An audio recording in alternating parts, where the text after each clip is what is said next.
What we saw here wasn't something I was expecting to see, but they actually put this in the show. When I was in the barn, they made me watch. The whole thing was a setup. You don't fucking break me. That's what she said. Everything we're seeing going on with Fatima right now is crazy, but the demon pregnancy, the murder of Tilly, and everything else was always just a ploy made by the entity as a part of a plan to finally break Boyd. Whoever's controlling the monsters has a grudge against Boyd specifically, and a huge reason for that is because Boyd finding the talismans completely changed everything in favor of the townspeople. That's why in this very same episode, the writers had Boyd saying finding the talismans was the first time they ever fought back against the monsters. I heard the voices last night. They want you to know that she's close. She's afraid. They want you to know you can't save her. Because of Sarah saying that the voices told her about what's happening to Fatima and that they wanted Boyd to know that he can't save her and they were laughing at him because of that, this tells us two different things. The first is that the voices that told Sarah to kill the boy are now conclusively evil, and therefore the voice that was claiming to be Abby is also evil, because this entire time they were just playing around and messing with her for the laugh. The second thing here, which is absolutely huge for the story, is that we now have confirmation that the kimono demon and the voices are all on the same side, and both are working against the townspeople. Because remember, the voices said something has taken Fatima, which is obviously referring to the kimono demon, and they were laughing at Boyd because they know he has absolutely no chance of finding her. This means both the kimono demon and the voices were evil all along. It's laughing at you for setting it free. I heard the voices. They want you to know you can't save her. They were laughing. Sarah saying the voices are laughing at them for being unable to save Fatima is absolutely amazing, because this confirms that the voices Sarah had laughing at the ruins were from the same being controlling the monsters. The reason why this matters so much is because now we know that the cicadas were not some independent entity, and they were always being controlled by the same being in charge of the Nightwalkers. And it also gives an indicator as to what was really going on with Martin in the dungeon. They said something took her, but we won't be able to save her before it's too late. Julie and the others. When they die, it'll be too late. Because the voices said they won't be able to save Fatima before it's too late. This calls back to Sarah saying if they waited too long and the cicada victims died, it'll be too late. The phrasing implies that they were going to become something new after their deaths. And with what's going on with Fatima, it's obvious that she is being transformed into a vessel, or she's supposed to give birth to a vessel for something to possess. Whether that's the kimono demon or the entity himself remains to be seen, but the evil forces of the town are very invested in Fatima's pregnancy, just like they were with the cicada victims. I heard the voices. They want you to know you can't save her. They were laughing. We're not gonna kill you, Boyd. That would be no fun. The reason why Fatima is the one being targeted to have the demon in her belly is because she's Boyd's daughter-in-law. It's the same reason why the monsters forced Boyd to abandon Randall at the ambulance and why they made him watch as they tortured Tian Chen. The entity wants to break Boyd as an individual, but the entity also knows that the only way to truly be able to do that is by using the people closest to him, because Boyd's own tolerance for pain is far too high. Like, even after they forced him to watch as they tortured Tian Chen, that still wasn't enough to break Boyd's resolve. And because this place already made him shoot his own wife in the back, the only people left that it can really use against Boyd are, of course, Boyd's son's wife, Boyd's son himself, and of course Boyd's grandson, who's been infected by the demon in Fatima's belly. Make no mistake, this is all by design. Every step of the entity's plan this entire season has had Boyd being at the center of it, and that's obviously because it's doing everything it possibly can to break Boyd. Why won't you help us? You're supposed to be my friend. Because I tried with Christopher.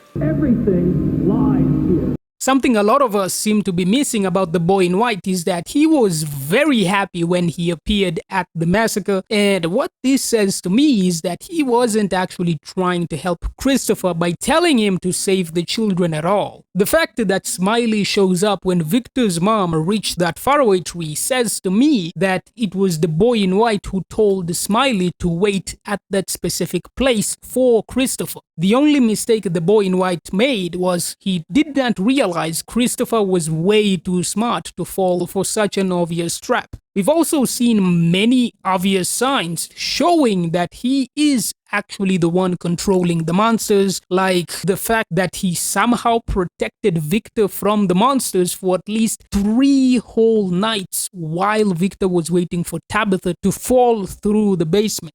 He said the children were born in the dark, and they were murdered in the dark.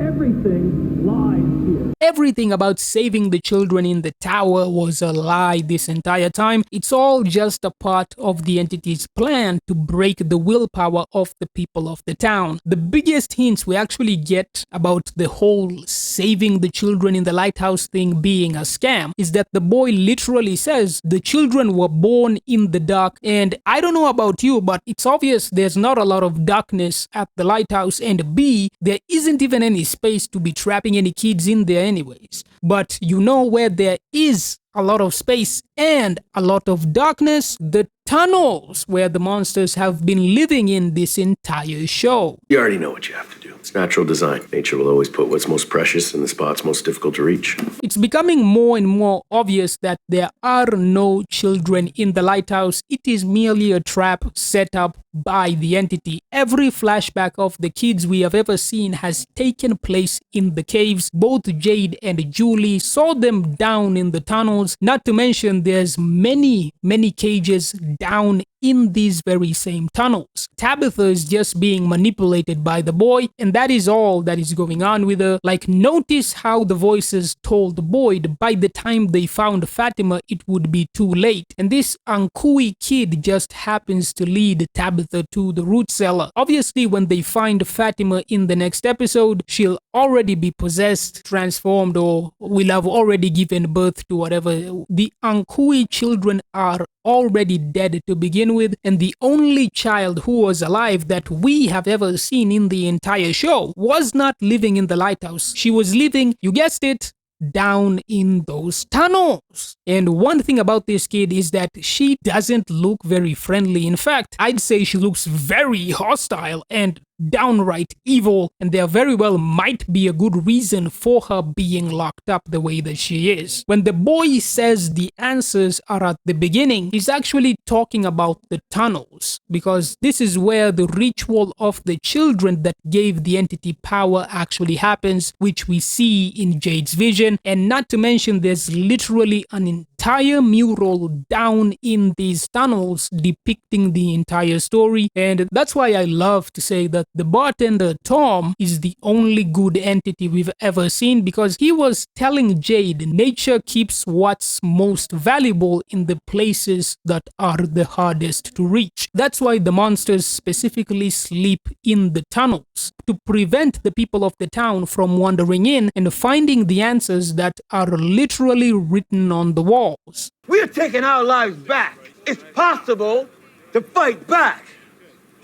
The best thing in this episode was seeing the people getting revved up to fight back. It was by far the best scene, and it gave me flashbacks of them building the radio tower in the first season, and my god, it was amazing. This episode has some pretty nice moments, like finally proving the voices were evil, but the truth is, calling this episode Revelations was dumb as hell, because even by the end of it, there's still way more questions than we ever got answers for. We still don't know whether it's Fatima herself becoming a monster or she's going to give birth to some kind of devil spawn. We obviously still don't know whether Tabitha is supposed to be a reincarnation or just playing the same role as Victor's mom, or even where the hell Victor's sister is. And we got even more mysteries, like what is that hatch that Fatima was trying to open? What is that supposed to be? Calling this episode Revelations Part 1 was a massive stretch. Even the stuff about Boyd talking about everything being some sort of setup to break him, that was just his own personal theory. We didn't really get any confirmation whether or not it's actually the case, and we've obviously seen other characters being very, very wrong in their own theories, so that's not good enough. And we still have zero idea what that colonial man that Jade saw drinking blood was supposed to be. They never explained what the purpose of Jade breaking the scarecrows was. And of course, we still have not seen whatever it was that was knocking on the cabins. They hyped it up in multiple different episodes in this same season. Like,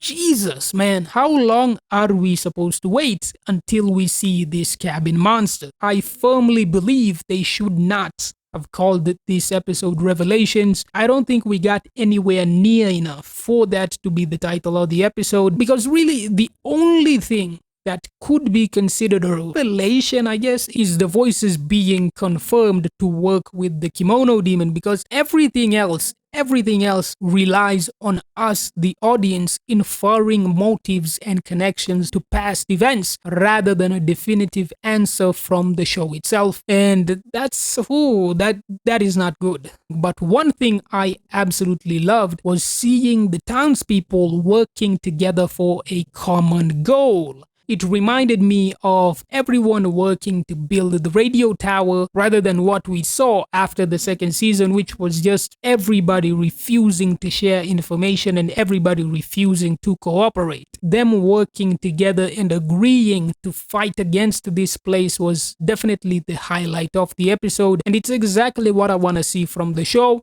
But if the entity decides to tell everyone that Fatima is actually the one who killed Tilly and Boyd is once again lying to them, it's going to be a mess and would cause massive amounts of division.